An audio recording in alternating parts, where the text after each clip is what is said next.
amable. Pues bien, como se había dicho, estamos nuevamente en el Comité de Bioética y Trasplante trayendo un tema de interés que está relacionado, desde luego, con la donación, con el trasplante y con la bioética. Hoy se ha seleccionado un tema que se ha denominado donación y trasplante pulmonar, tema que tiene que ver mucho en nuestras unidades de cuidados intensivos, desde la detección del donante hasta el trasplante, debido a que el intensivista se encuentra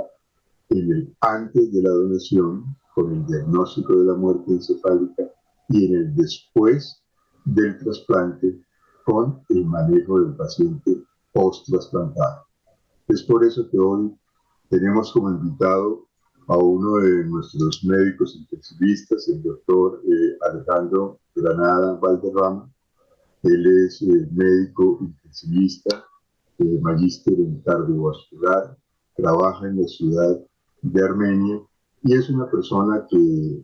se ha interesado por este tema y de seguro hoy nos trae una de esas presentaciones que él bien hace relacionadas con la donación y el trasplante pulmonar. Por eso, doctor Alejandro, bienvenido y gracias por aceptar la invitación del Comité de Bioética y Trasplante. Y bueno, damos inicio a nuestro webinar del día de hoy. Muchas gracias. Bueno, a todos ustedes muy buenas noches. Muchas gracias por su tiempo de conectarse y los que se van a ir conectando a través de esta hora académica. Muchas gracias al comité organizador por permitirme hacer una presentación sobre donación. Va a ser muy interesante durante esta hora y sé que nos vamos a relacionar y nos vamos a llevar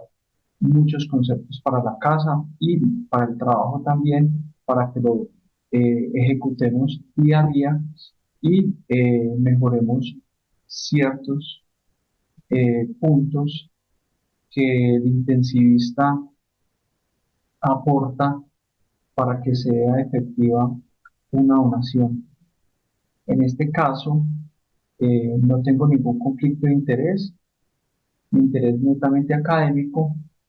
y esta charla va dirigida al webinar número 89. El contenido de nuestra presentación es historia. Vamos a hablar algo sobre datos nacionales, una sola diapositiva de marcos legales que se las dejo por si quieren profundizar, eh, una revisión demográfica, seleccionar o cómo se selecciona un receptor para que sea un paciente trasplantable, seleccionar el donador, las asistencias ventriculares y las complicaciones tempranas del postoperatorio de un trasplante pulmonar. Básicamente, el objetivo de esta revisión es fortalecer la donación con fines a trasplante pulmonar. Bien, y como objetivos secundarios tenemos comprender la evolución que ha ido presentando el trasplante pulmonar hasta la actualidad. Además de eso, eh, relacionar los datos demográficos y comprender cómo han ido variando a través de la última década, cómo se realiza la selección de los donantes y consolidar la notificación temprana en el paciente potencialmente donante y su mantenimiento. Este es fundamental tenerlo en cuenta y a través de la charla llevarse un gran mensaje al final. Cuando hablamos nosotros de donación y donación de trasplante y trasplante pulmonar, nos vemos encaminados a esta diapositiva. Podemos ver nosotros qué ruta cogemos, qué camino cogemos, a quién llamamos, a quién informamos, cuando hay un paciente potencialmente donante.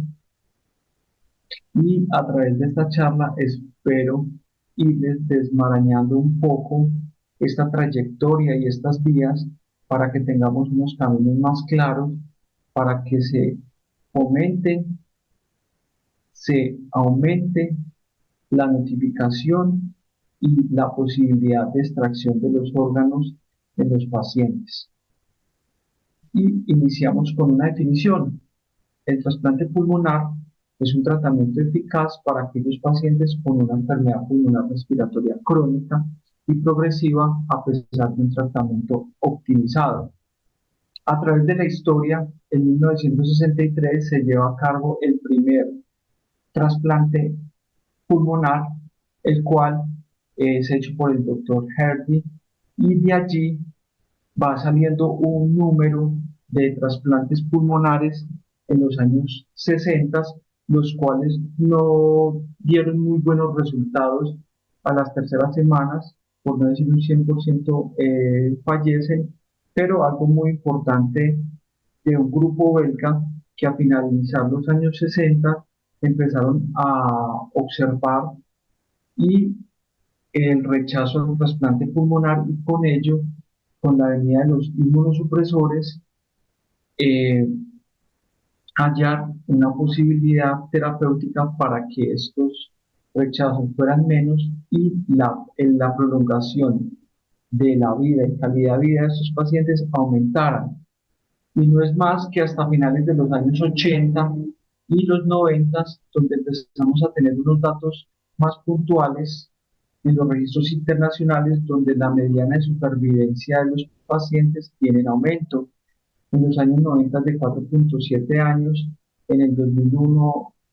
en 6.5 años, ya en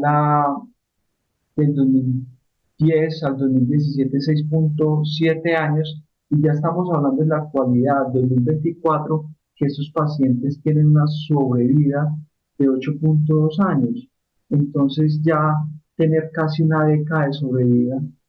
de estos pacientes nos lleva a nosotros como intensivistas a estar interesados en este tema tan interesante. En Colombia, el primer trasplante de pulmón se llevó en 1997 por el doctor Fernando Villegas, que también fue la persona encargada o quien hizo su primer trasplante de corazón, el cual se llevó a cabo en la ciudad de Medellín. Dentro de la historia actual, en el 2023 ya vemos cirugías de trasplante pulmonar a través robótico por una toracotomía o mínimamente invasivas, donde hacen el primer trasplante en el año pasado en el país de España. Y también ya tenemos unas herramientas para poder dar perfusión a los órganos por un tiempo más prolongado, y a esto le vamos a llamar el pulmón ex vivo, que puede durar hasta 36 horas hasta 60 horas a unas temperaturas adecuadas y unos medios que nos lo da este equipo para poder desarrollar y aumentar progresivamente el número de trasplantes pulmonares en el mundo. Bien, en Colombia, el Instituto Nacional de Salud nos dice que en la actualidad, desde el 2018 hasta el día de hoy, se han trasplantado 52 pulmones, de los cuales, de todos los total de órganos trasplantados que están en lista de espera, que son 3.900, alrededor ya de 4.000, este 52 son una lista de espera pulmonar. Y de este punto podemos encontrar que el total de trasplantes realizados desde el 2018 de órganos sólidos de 8.176 corresponde al pulmón, y es una cifra bastante baja para el número de rescates que se han realizado, porque es tan solo el 2.19% que todos los trasplantes de órganos sólidos que se hacen ha sido de pulmón. Entonces, este es el primer mensaje para todos nuestros intensivistas y todos los que trabajamos con el paciente crítico, empezarnos a, a idealizar, de hacer ideas, idealizar y fomentar rutas para que estos órganos puedan ser extraídos de una manera adecuada y poder ser trasplantados a su receptor. Lo que nos lleva a nosotros en esta diapositiva observar que ya hay ley, la del 2016, la 1805, que hace obligatoria la donación de órganos y tejidos, presumiendo que toda persona fallecida es donante a menos de que haya manifestado lo contrario en vida. Entonces, nosotros como intensivistas, cuando abordamos estos pacientes que llegan con trauma craneoencefálico, con Glasgow bajo, o que son pacientes también jóvenes que desafortunadamente presentaron una enfermedad coronaria o alguna situación que los llevó a algún fallecimiento en la tercera o cuarta década de la vida, porque estos pacientes se han dejado no solamente de notificar, sino también nosotros como intensivistas, qué estamos haciendo para que estos pacientes potencialmente donantes tengan un mantenimiento adecuado de sus órganos para poder posteriormente ser rescatados. Recordándoles que en la página del Instituto Nacional de Salud tenemos gratuitamente unas subcategorías donde hay un PDF de la Comisión del Pulmón de 2019. Este PDF es un resumen muy concreto, unas páginas muy interesantes, que si tenemos alguna duda respecto a la donación, específicamente al trasplante pulmonar, acá nos dan unos tips muy interesantes y muy importantes donde nosotros como intensivistas podemos mirar y guiarnos para mantener una mejor conservación de este órgano con fines a trasplante. Respecto a la revisión demográfica mundial, encontramos que 65.500 trasplantes a nivel mundial, de los cuales un 66% son bilaterales, va mucho mejor a los pacientes que son trasplantados de pulmón bilateral a un 25% unilateral. Y miremos la expectativa. Los pacientes que reciben un trasplante de pulmón han aumentado el número de años de edad a ser trasplantados. De los 50 años en los años 90 y 2000, ahorita en nuestra época, 2024, 2020, los pacientes trasplantados tienen una media edad de 57 años. Por ende, la edad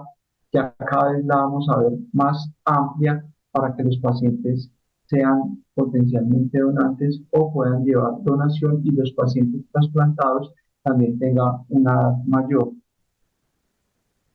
Y esta diapositiva es muy interesante para todos. Yo les quiero mostrar quiero ilustrar que en nuestra profesión como intensivista debemos de fortalecer, debemos de sensibilizarnos, debemos de tener familiarización con la donación, que debemos de notificar. El primer punto es identificar. Nosotros somos un eje en el cual muchas subespecialidades y especialidades tenemos la posibilidad de interactuar con neurocirugía, con urgencias. Es muy importante que nosotros los intensivistas interactuamos con el servicio de emergencias y urgencias, dado que aquí llegan los pacientes con politraumatismo, desafortunadamente aún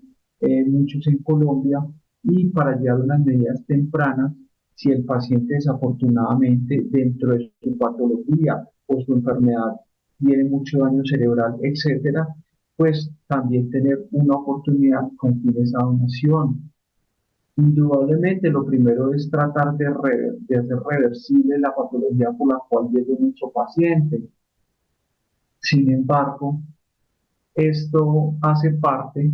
de un grupo pequeño que, no, que se vuelve esta patología irreversible, presenta muerte cerebral y por eso el despliegue de nosotros ante los entes territoriales y las regionales, notificarlas para que ellos, dentro de su conocimiento, destreza, colaboración, nos estemos comunicando continuamente para hacer eh, la mejor forma de que el paciente tenga una conservación de órganos mucho mejor. Entonces aquí invito a los intensivistas, a los que trabajamos en cuidados intensivos, a los que trabajan en otras áreas muy cercanas a este tipo de pacientes, conocer sobre la donación, aprender y hacer capacitaciones sobre esto mismo y con esto tener todos un norte y poder aumentar el número de órganos que se vayan a trasplantar a un futuro. Hablando un poquito ya en el consenso internacional de candidatos a, a ser trasplantados, estos receptores van aumentando cada año. Sin embargo, el número de donantes se mantiene o ha bajado un poco, esto por lo que ha disminuido los accidentes de tránsito y el trauma craneoencefálico. Sin embargo, no es una excusa para no continuar con los procesos de donación en nuestros pacientes. Y para ser receptor de un trasplante pulmonar, debemos de tener tres criterios. Primero, que el paciente tenga pues, la enfermedad crónica ya con un tratamiento optimizado, que tenga un alto riesgo de mortalidad a los 2 años si no se realiza el trasplante pulmonar. Dos, una alta probabilidad de supervivencia, más del 80% a los 5 años post-trasplante. Y la probabilidad mayor también del 80% de sobrevivir por lo menos 90 días después del trasplante pulmonar. En este escenario, y lo que ha mejorado un poco y les traigo en esta diapositiva, es para quienes no conocen en una escala LAS. Esta escala lo que hace es garantizar que los pacientes tengan menos mortalidad al trasplante pulmonar que los que estén en lista de espera, sean los que sean más urgentes o que sean los más indicados y óptimos, que haya una equidad para los pacientes que tienen lista de esperas y esto tiene unos puntos de los cuales son el peso, la edad, la condición o tiempo de enfermedad pulmonar, el requerimiento en cuanto es la PIO2, cuánto es la presión sistólica de la pulmonar y preguntan sobre las pruebas pulmonares y con esto ya en su etapa pretrasplante estos pacientes son candidatos. Y esto desde acá empieza el manejo del cuidado intensivo, porque si nosotros conocemos los antecedentes, el paciente que nos llega, hospitalizaciones previas, pacientes que han estado con antibiótico previo, muchos pacientes con enfermedad pulmonar, por no decir todos, cuando nos llegan a las unidades de cuidados intensivos ya han recibido o han estado hospitalizados y muchos se han colonizado y esas colonizaciones pues también nos va a llevar a un riesgo en el paciente por trasplante, que somos nosotros los que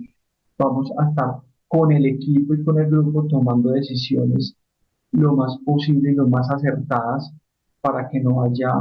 una reversibilidad en el órgano trasplantado. Y algo muy interesante desde el punto de vista emocional, lo que busca es que los pacientes que vayan a ser trasplantados y tengamos un éxito mayor del 80% al primer año, es disminuir la frustración profesional. Y ese es el segundo punto que les quiero llevar durante esta presentación, es que si hay un número mayor de mortalidad, pues obviamente se empieza a generar una frustración en los profesionales de la salud, y esa no es la idea. La idea es que nosotros como intensivistas aportemos, identificamos los pacientes y disminuimos los riesgos que los vamos a tocar más adelante, de que el paciente donante vaya en lo más óptimo posible este órgano para que tenga menos fracasos en su post-trasplante. Las patologías, como la ven a continuación, las más trasplantadas son la enfermedad pulmonar obstructiva crónica, la fibrosis quística y la neumonía intersticial difusa. No me voy a parar en cada una de ellas, pero sí va a tocar dos. En el paciente con EPOC, siempre lo que el intensivista debe saber cuando nos llega un paciente trasplantado es un score de Bode donde miramos cuál es su 1, determinar cuál es el índice de masa corporal, su funcionalidad y su capacidad de ejercicio. Estos puntos, nosotros como intensivistas, cuando recibimos a este paciente, debemos tenerlo muy en cuenta, dado que los pacientes que tienen score menor a 7 va a tener más complicaciones o va a aumentar los tiempos de ventilación mecánica o ya otras asistencias ventriculares que van a necesitar estos pacientes, y obviamente en el tiempo van a aumentar su riesgo de infecciones o de no tener un trasplante de órgano satisfactorio. Dentro de las enfermedades pulmonares intersticiales, la supervivencia es muy limitada. Desafortunadamente, estos pacientes, cuando nosotros los tenemos en las unidades de cuidados intensivos y debemos avanzar a una ventilación mecánica, la mortalidad es muy alta y liberarlos de esa ventilación mecánica es muy difícil. Por eso nos recomiendan, cuando identifiquemos pacientes con este tipo de enfermedades pulmonares y si salen de las unidades de cuidados intensivos, rápidamente remitirlos a sitios donde tengan la posibilidad de un trasplante pulmonar o donde haya un grupo multidisciplinario que enrute y encamine a sus pacientes. Respecto a la hipertensión idiopática, quería hacerles una anotación en esta diapositiva, y es lo importante de mirar la presión sistólica de la arteria pulmonar, porque eso también identifica al paciente si el paciente puede en un porcentaje mayor entrar a bomba extracorpórea, o ya se habla en los pacientes como puente de trasplante ECMO, o ya otros grupos están indicando ECMO profiláctico en el momento del trasplante pulmonar, motivo por el cual estas presiones pulmonares por encima de 57 milímetros de mercurio va a llevar a que estos pacientes tengan más riesgo de fracaso inicial, de más hipoperfusión, de más choque. Entonces estos pacientes adecuadamente ya saben uno como intensivista que el paciente posiblemente va a salir en una terapia ECMO, y es fundamental identificarlos en esos pacientes. Respecto a las contraindicaciones de un trasplante pulmonar, les dejo la diapositiva. Cada eh, punto que vemos a continuación pues son patologías bastante severas con una carga de alta mortalidad. Entonces pues el riesgo de muerte en los pacientes es mucho mayor. Factores de riesgos para tener en cuenta que nosotros vemos en las unidades de cuidados intensivos cuando un paciente nos sale de POC ya con una enfermedad bastante avanzada, pero puede entrar a una lista de espera, y tener en cuenta, y lo resalto acá, la enfermedad de reflujo gastroesofágico. El manejo de este reflujo, prevención, las condiciones de estos pacientes va a ser también muy importante. Disminuye el riesgo de colonizaciones y de broncoaspiraciones o microaspiraciones a nivel pulmonar, lo que va a hacer en el tiempo que el paciente produzca menos infecciones. Entonces, estos detalles de esta diapositiva respecto a los factores de riesgo son muy importantes tenerlos en cuenta, la fragilidad del paciente. Y sin duda hay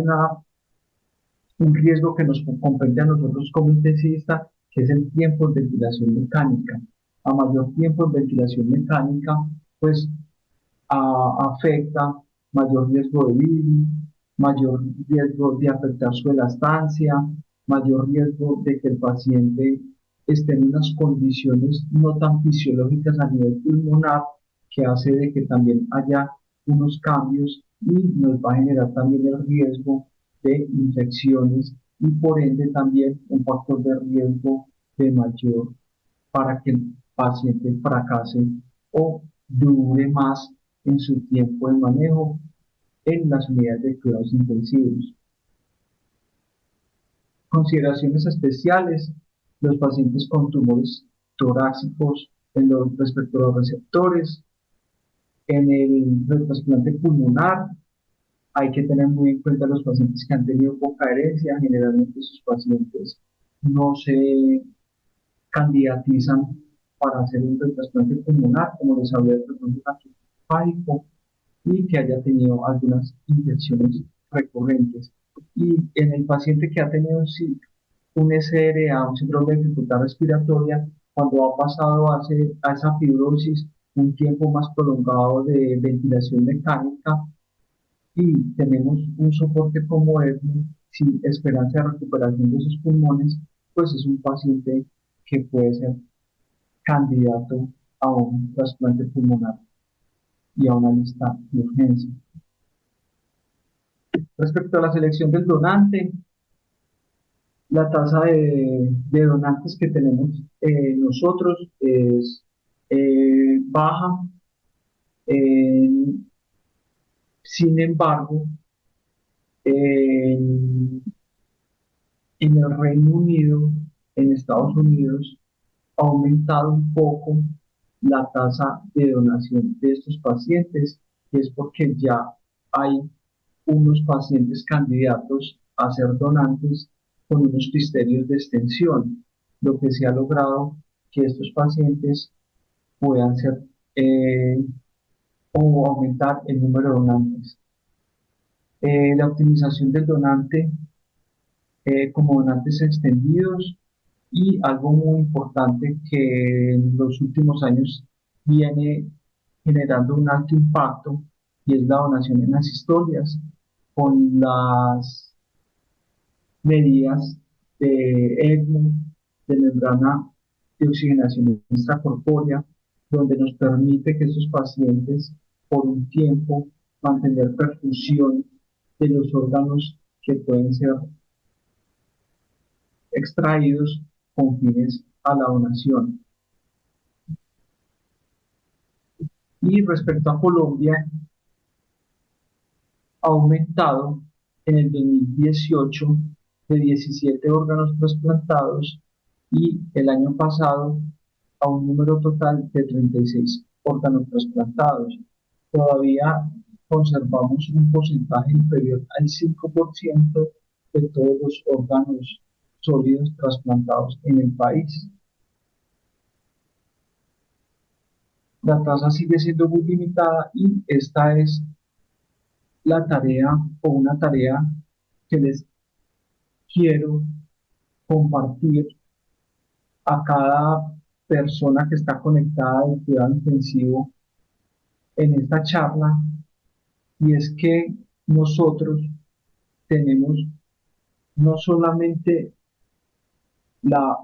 misión, la visión, sino también la obligatoriedad de hacer notificaciones. Nosotros, como intensivistas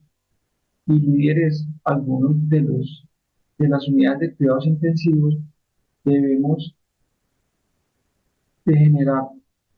una comunicación muy asertiva, una comunicación muy idónea y tener unos planes para aumentar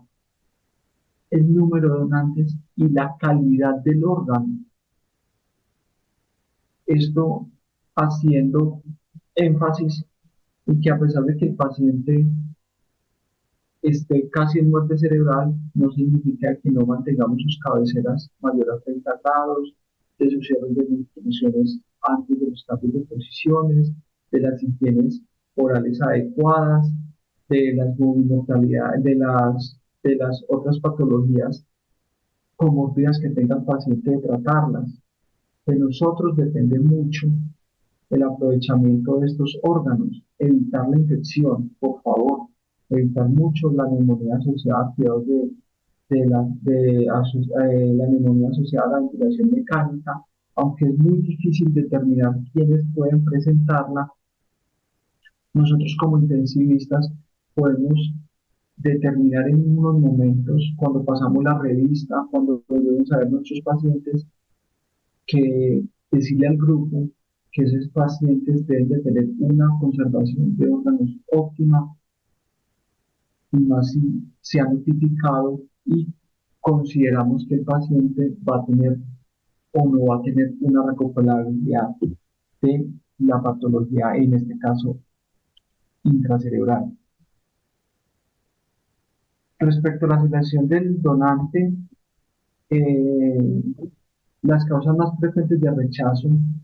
son las bulas, el enfisema. Cuando tenemos una PAFI baja por debajo de 300, sospechar una telectasia, no siempre es una neumonía. Y hay algo que nos indica también, es a la sobrecarga de volumen. Ojo con los pacientes que tenemos y estamos candidatizando a donación de órganos y especialmente en pulmón con la sobrecarga de volumen. Esto también es deleterio, daña los vocales y afecta toda esa fisiopatología a nivel intrínseca del órgano y por ende va a generar un poco más de inflamación y tenemos un riesgo mayor de pérdida de este órgano. Y la causa también frecuente de rechazo son los procesos infecciosos, como lo informamos. Acá, cuando descargamos o entramos a la página del Instituto Nacional de Salud, en esa guía o en la guía del 2019, nos dice algo muy puntual de qué hacer, qué evitar y en lo posible prevenir en estos pacientes. Cuando sospechamos una telectasia, cómo es el manejo de estos pacientes, qué hacer, aumentarle la vida, aumentarle el PO2, que estos pacientes mejoren su oxigenación, porque indirectamente pues, va a mejorar su estado hemodinámico a nivel de la perfusión tisular. Es lo que está ahí y son las recomendaciones que nos indican puede haber retractores, puede haber situaciones en las cuales algunos están de acuerdo o no, pero es lo que está escrito en este momento en las guías y es una forma puntual para nosotros tratar de llevar a un paciente lo más óptimo para la extracción de órganos. Ya hablamos un poquito de las infecciones, la inestabilidad hemodinámica y evitar la sobrecarga de volumen fundamental en esos pacientes. Respecto a la selección del donante en la parada circulatoria o el paciente que llega a un sitio de emergencias con un paro cardíaco o durante un paro cardíaco, pues tenemos un tiempo para tener una preservación. Por eso, en el inicio de la charla, les informaba o les eh, quería clarificar lo importante de la comunicación con los servicios de emergencia, la socialización, la importancia del rescate de órganos, de la conservación de órganos y lo importante que es para otras personas que están en listas de espera y que es fundamental para ellos que nosotros hagamos un tratamiento óptimo desde que vemos el paciente en los servicios de emergencias. Y ya los pacientes durante una parada circulatoria que ya está con diagnóstico de muerte encefálica y limitamos la terapia, si el paciente está con un choque hemodinámico, tenemos otras terapias como ECMO o hablar o terapias vasoactivas para mantener buena o adecuada perfusión en estos órganos. Entonces, en ese orden de ideas, mire que tenemos muchos argumentos, tenemos muchas directrices, tenemos muchas situaciones en las cuales nosotros como intensivistas y líderes debemos de extrapolar o llevar estas estos objetivos, conceptos a los diferentes grupos. Nosotros nos vemos en un rol tan importante para que se lleve a cabo y se mejore el número de donantes eficientes en el país, que con algo muy sencillo,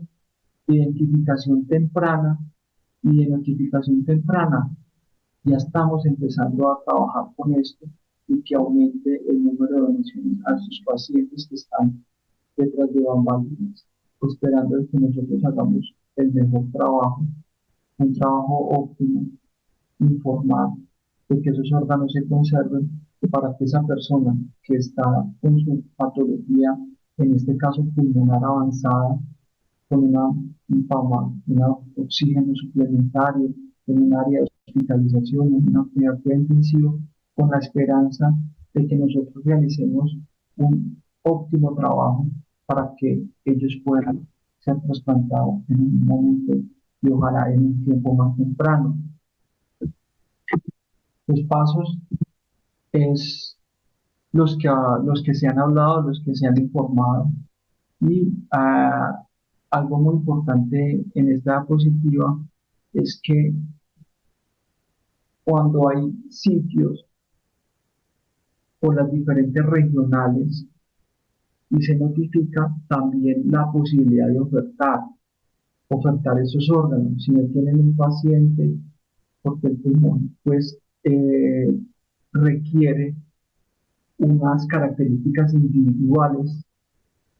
del receptor mucho más exigentes que otro órgano sólido, tener la posibilidad también de ofertar estos órganos, de informarle a las diferentes regionales de que hay una posibilidad de un paciente que puede ser rescatado de un órgano y ser transportados a ese sitio donde tienen la posibilidad de hacer trasplante pulmonar en este caso. Y algo muy interesante es que actualmente ya se cuenta con la preservación pulmonar ex vivo. Son equipos y son métodos que pueden tener un pulmón a una temperatura, a un flujo para conservación por más de 24 a 36 horas y con esto a la vez ha aumentado el número de trasplantes pulmonares y el impacto estimado del crecimiento ya es hasta un 50% en la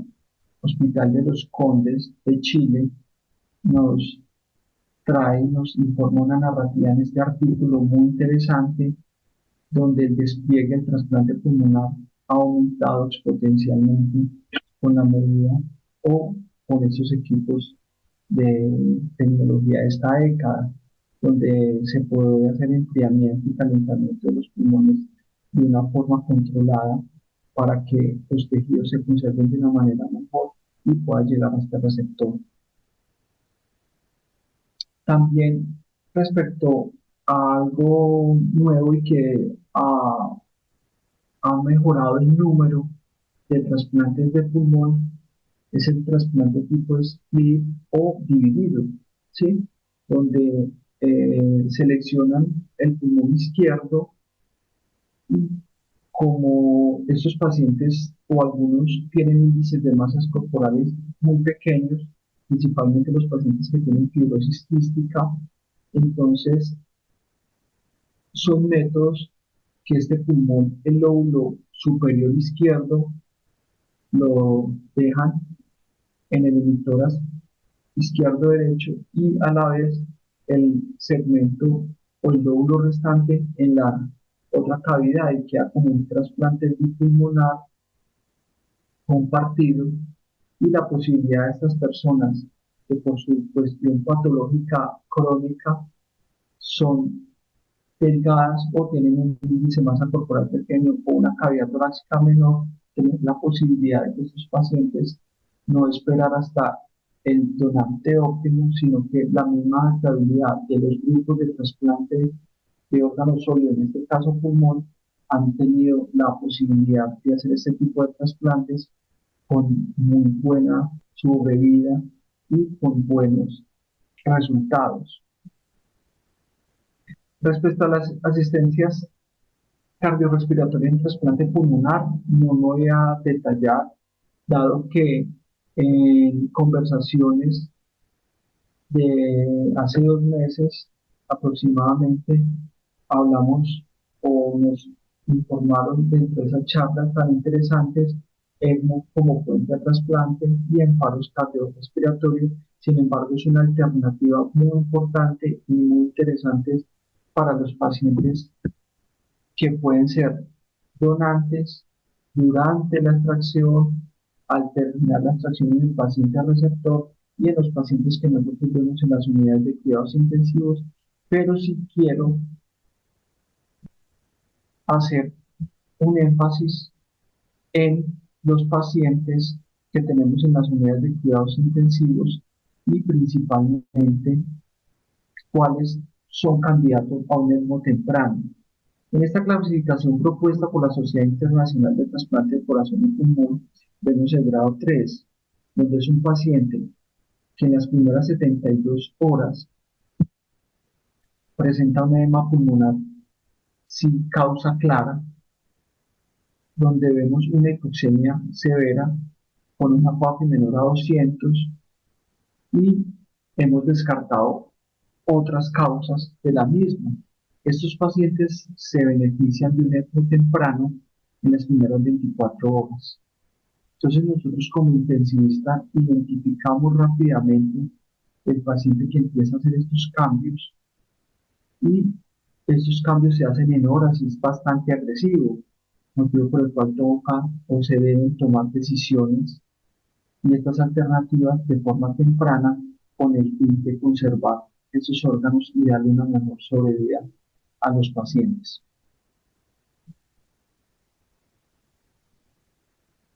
Respecto al SRA, es un tema bastante extenso para nosotros como intensivistas y saber qué paciente pasa una fibrosis pulmonar y requiere una lista de espera o un paciente que es potencialmente receptor a una donación. Lo que les traigo respecto a este artículo tan interesante es que los pacientes que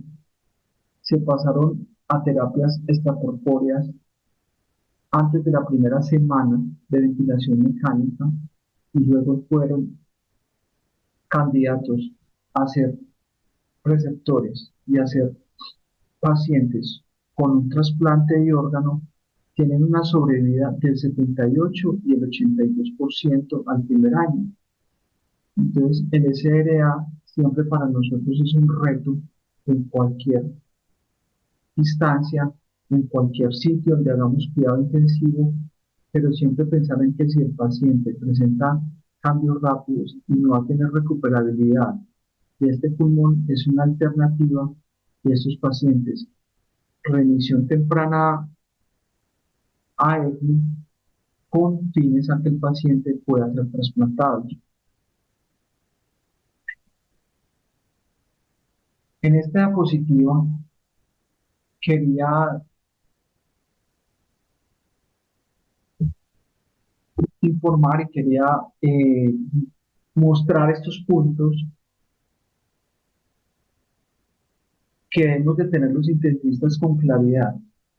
Primero, una indicación precoz de si lo necesita, ventilación mecánica protectora, el uso de FIO2 baja, un FIO2 menor a 40, una ventilación mecánica protectora, nos habla reiteradamente un control adecuado de la orden, reiteradamente en los artículos que nos presentan en los grupos de trasplantes y en todas las guías que se revisaron. El control adecuado de la orden es fundamental y también tener la posibilidad, la decisión como grupo de mirar qué pacientes tienen contraindicaciones para una quimioterapia frente a trasplante pulmonar, que es ya la falla multiorgánica, un sofá 2 elevado, ventilación mecánica prolongada más de una semana, no se beneficia de la mortalidad muy alta, la obesidad, una edad avanzada, la edad avanzada la determina en mayor de 65 años. Respecto a uno de los últimos temas, las complicaciones precoces del trasplante pulmonar, voy a hablar de las dos primeras, que cuando recibimos nosotros a los pacientes con trasplante pulmonar, de estas seis, las dos primeras es las que podemos identificar más tempranamente y son las que más se presentan los pacientes. Un rechazo hiperagudo, y esto es fundamental en nosotros los intensivistas, tener claridad sobre algo. Si el paciente nos llega del posoperatorio de trasplante pulmonar en las primeras 24 horas y empezamos a sospechar un rechazo hiperagudo, debemos de tener con claridad si el paciente donante fue transfundido o no, porque el paciente transfundido o que tuvo esta transfusión en el sitio donde se manejó y se conservó el órgano, esos pacientes que tienen recepción de este órgano tienen mucho más riesgo de presentar este rechazo hiperagudo. Esta formación o estos anticuerpos preformados hacen de que se produzca trombosis del injerto minutos u horas a la repercusión del receptor y se caracteriza por una insuficiencia respiratoria aguda y hay algo fundamental que es el aumento de las presiones de la arteria pulmonar. Si bien ahorita nosotros estábamos hablando de, de la lesión pulmonar post-trasplante, en este caso hay aumentos de las presiones de la arteria pulmonar en los pacientes que tienen un rechazo a al trasplante pulmonar tempranamente. Esto es muy clave, saber si aumentó las presiones de la arteria pulmonar y esto es secundario a que hay una formación protrombótica, sea en alguno de los injertos vasculares arteriales o venosos. Hay una disminución de la confianza y pues una radiografía que muestra un infiltrado bilateral difuso. Sería difícil tener la capacidad de diferenciarlo con un paciente que está haciendo disfunción aguda del pulmón o del órgano trasplantado en este caso. Entonces, por eso, cuando tengamos estos pacientes, hay que hacerles una buena medición de las presiones de la arteria pulmonar. Y con esto, los grupos ya determinarán si hay que reintervenirlo o se maneja de otra forma.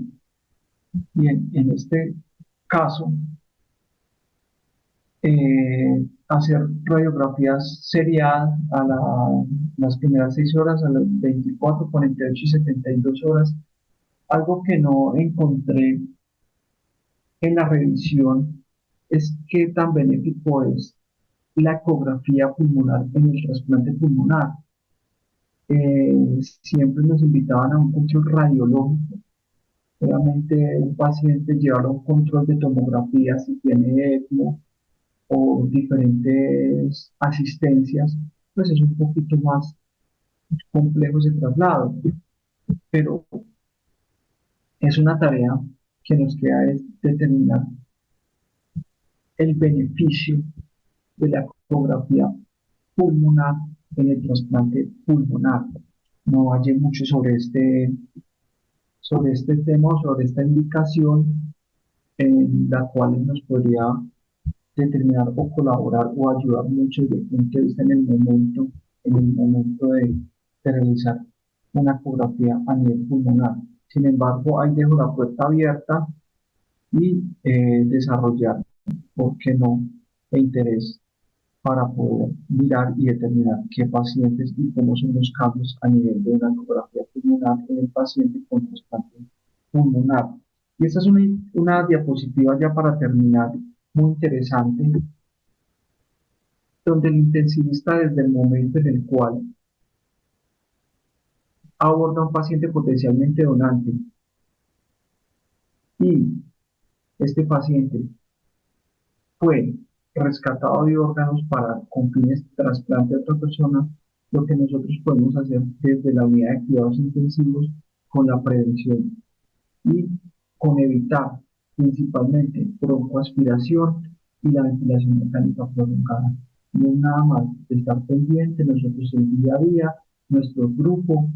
de saber que es un paciente con también mucho riesgo a contraer infecciones, pero a la vez que ese paciente va a brindar vida a otra persona si su patología neurológica es irreversible. Así que los invito, por favor, en esta diapositiva a que nosotros a partir de mañana o quienes están en la charla y están de turno y tienen pues, un paciente potencialmente donante,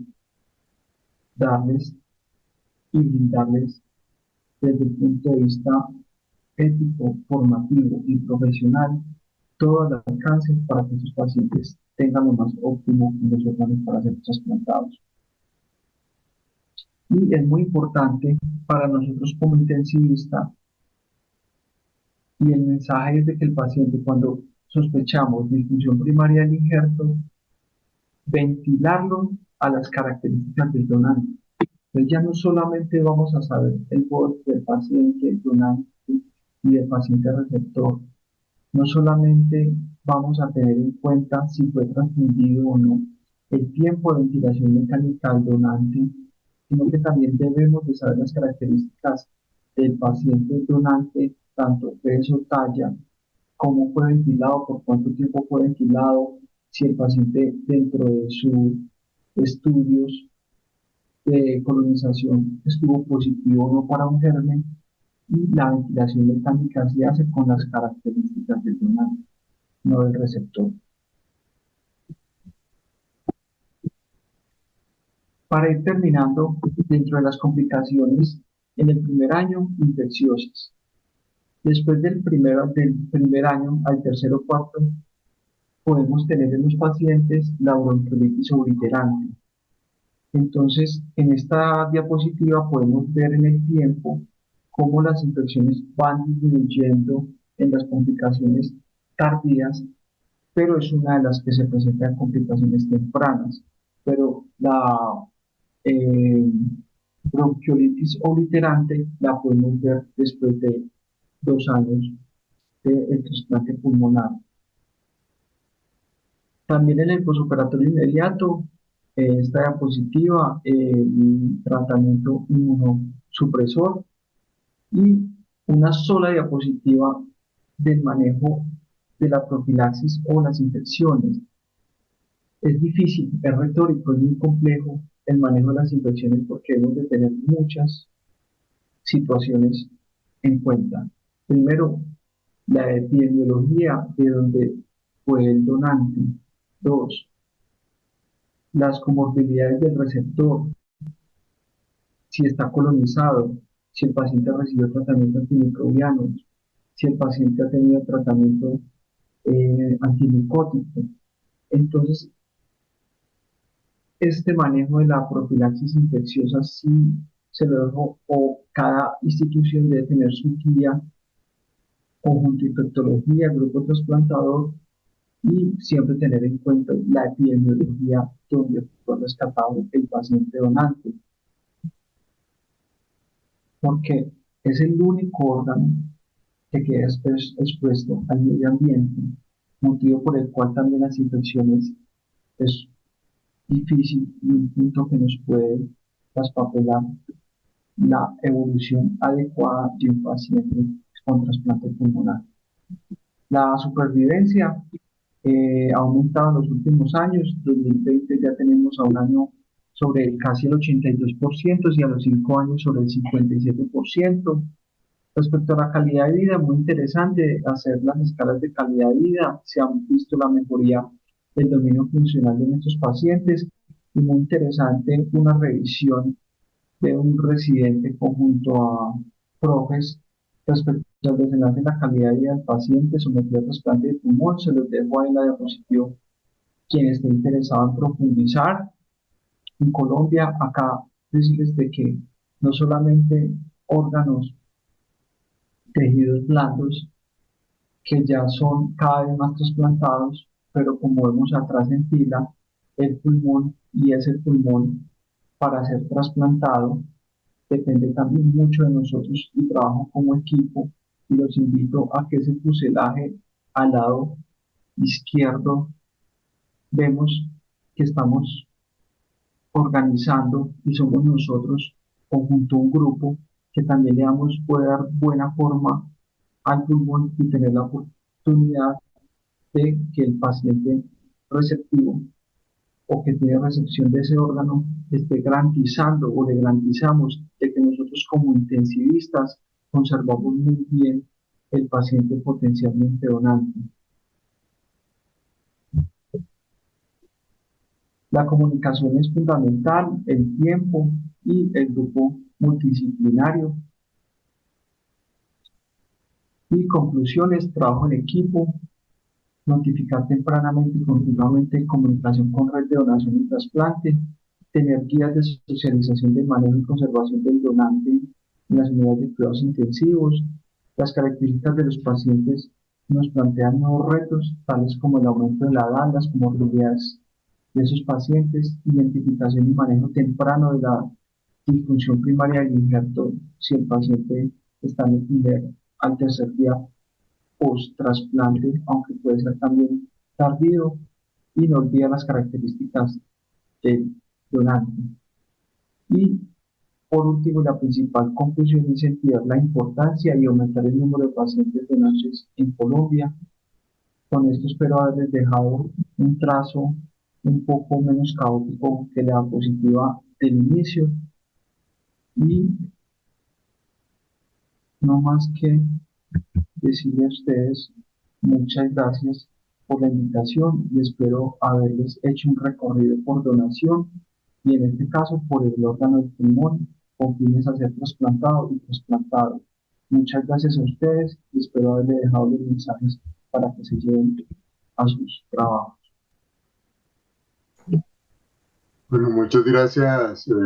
doctor Alejandro, por la revisión hecha sobre el tema del trasplante pulmonar, que no deja de ser bastante compleja.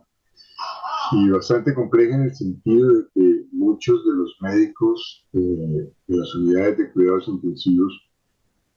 bien pueden tener contacto con la donación del pulmón. Son muy pocos los intensivistas que pueden tener contacto con el post-trasplante de pulmón. Esto debido a que si en Colombia tenemos nosotros alrededor de 34, 35 instituciones transplantadoras de órganos sólidos, son muy pocas las instituciones que hacen trasplante pulmonar y están ubicados en ciudades como Bogotá, como Medellín, como Barranquilla, y esto hace que el intensivista pues tenga muy poco contacto con el post-trasplante pulmonar. Entonces, yo quisiera preguntarle, doctor, ¿cuál sería esa recomendación que bien usted expresó ahí en sus diapositivas que nos daría a todos los intensivistas que en este momento nos pueden escuchar y que no están en el posoperatorio, sino están en la donación de órganos? ¿Cuáles serían las recomendaciones precisas para que mañana, como usted bien decía, que tengamos un donante en una IPS generadora, ¿sí?, podamos nosotros cuidar ese órgano en cuanto a los días, en cuanto a la intervención, en cuanto a la ventilación, en cuanto al parto? Bueno, muchas gracias por la pregunta. Primero, la identificación. Como les plasmé en una diapositiva, la sensibilización. Es muy importante para nosotros como intensivistas que estamos frente a estos pacientes tener la sensibilidad y la identificación, no solo del paciente que nos puede llegar con un Glasgow bajo, que así se le haga un excelente y óptimo manejo pues el paciente no desarrolló no desarrolló una mejoría de su situación. Entonces, con esto, la identificación y la notificación, es que nosotros tenemos muchas herramientas, porque para eso existe y está organizado en el país una red donde nosotros nos comunicamos vía telefónica y nos dan respuesta rápidamente y podemos empezar a interactuar con esas personas que están con día a día,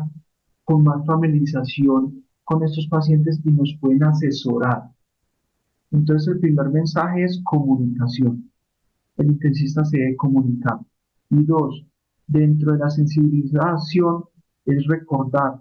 de que detrás de bambalinas, como les informé, hay pacientes esperanzados en que nosotros hagamos un trabajo óptimo para que puedan tener su órgano y ser en su momento un receptor. Y depende de nosotros que también esos órganos vayan a esa persona de una manera más óptima. Doctora, usted nos está recomendando que identifiquemos al donante potencial de órganos y específicamente de pulmón. Eso está bien. En cuanto al mantenimiento de ese órgano de pulmón, ¿cuáles serían las recomendaciones que usted nos daría? Las recomendaciones para mantener a estos pacientes. La primera, manejarlo como si fuera un paciente, si ya encontramos el paciente no va bien evolucionando, siempre tener todo lo que nos recomiendan respecto a la prevención de la infección asociada a la ventilación mecánica. Dos,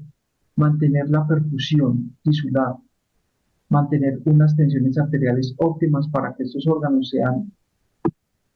tengan o garanticemos muy buena perfusión. Además de eso, no es por más, hay que estar pendiente del gasto urinario, los niveles de hemoglobina, mirar los niveles de lactato, todo lo que hacemos nosotros en cuidado intensivo para tener lo más óptimo un paciente. Esos pacientes no deben por qué, no sé si es la palabra en este contexto, discriminarlos en cierta forma o pasar de una manera rápida, ¿sí? Y algo muy importante para esa pregunta, doctor, es que nosotros como líderes o nosotros como intensivistas también estamos en la obligación de que el compañero cuando lo recibe turno siga con el mismo lineamiento, porque ahí podemos estar perdiendo o de pronto en algún momento fluctuar o hacer un poco más blanda ese trabajo de un paciente potencialmente donante y que los compañeros del grupo sepan de que es un paciente de que se va a manejar con fines a rescate de órganos. Respecto a la ventilación, volúmenes bajos, PIB bajas, PIO2 menores de 40%, que es lo que nos recomiendan en estos pacientes. Y como hablamos, la sobrecarga hídrica es muy deleterio para los pacientes porque esto aumenta tiempo de estancia, aumento de infecciones y también se relaciona con lesión o daño del injerto a nivel del paciente trasplantado. ¿Consideraría usted, doctor,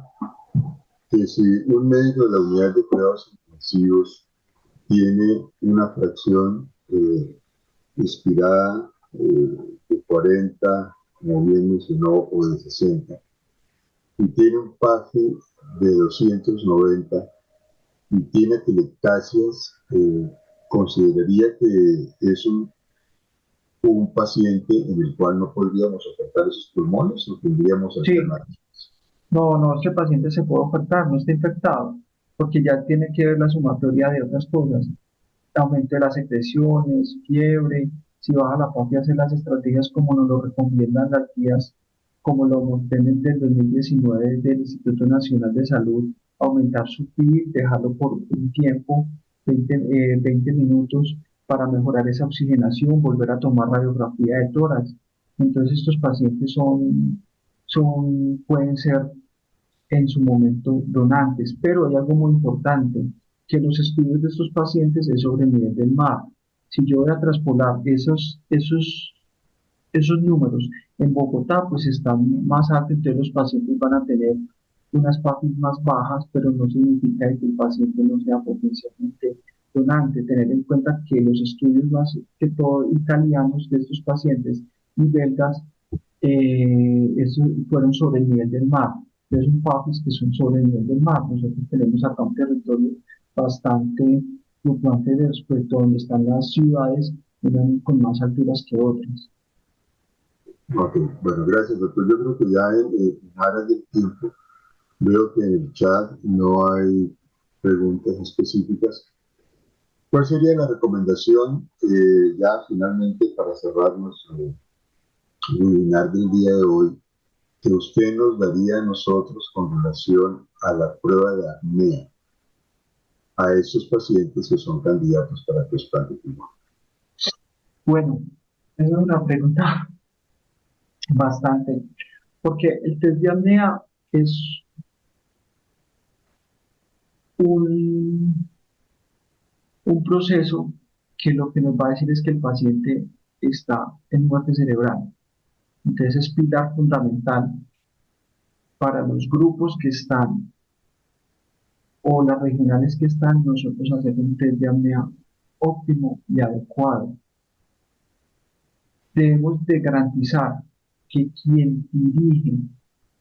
quien está pendiente de los test de apnea de estos pacientes somos nosotros, pero también debemos de generar educación de que nuestro grupo de terapias respiratorias van a hacer los cambios en sus ventiladores acorde a cómo uno les va dirigiendo y ellas también deben de estar familiarizadas. Y el test de apnea es fundamental para determinar si el paciente está en muerte cerebral o no está en muerte cerebral en estos momentos. ¿Y qué método nos recomienda entonces para ese paciente posible, potencial donante de pulmón que mañana vamos a tener? ¿Cuál de las diferentes formas de hacer el test de apnea nos recomendaría usted? Respecto al test de apnea, el test de apnea, el tiempo, bajar y no desoxigenar el paciente es fundamental. O sea, el paciente no debe saturarse, el paciente requiere oxígeno. Estos test de apnea son bastante sensibles al intercambio, pues por sus complejos detalles. Si están abolidos, el aumento de su PCO2 en el tiempo determinado, como nos lo dice el test de apnea, pero no evitar la hipoxemia, porque igual nosotros tenemos que garantizar la oxigenación de nuestros pacientes. Entonces, en ese orden de ideas, además del test de apnea, también miran las posibilidades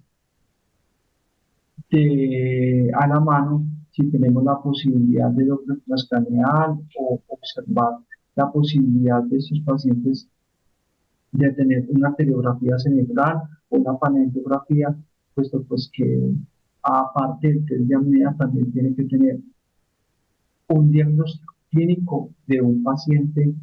o de un especialista en neurocirugía o neurólogo y aparte de eso podemos tener coayudancia con otras ayudas diagnósticas. Bueno, doctor,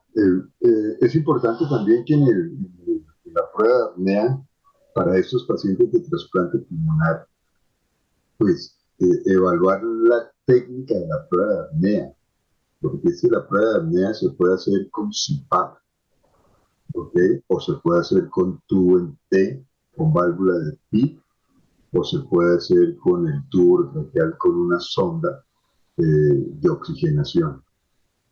Pero para estos pacientes o para estos donantes que son potenciales donantes de pulmón, sí es muy específica la recomendación que el test de apnea que se haga a esos pacientes sea con CPAP, ¿ok? Pero tener en cuenta que muchas veces los ventiladores con CPAP no nos pueden ayudar, porque la idea es que no se vaya a colapsar el paciente al momento de retirar el ventilador, se pueden utilizar también el CPAP no invasivo que se utilizó en tiempo de la pandemia porque tiene mayores presiones y la turbina es mucho mayor. Entonces, la recomendación siempre sería para el paciente pulmonar pensar en hacer esa prueba de apnea con CPAP o en su defecto con una válvula de PIC o tubo T. Y es importante porque lo que se quiere es que el paciente no se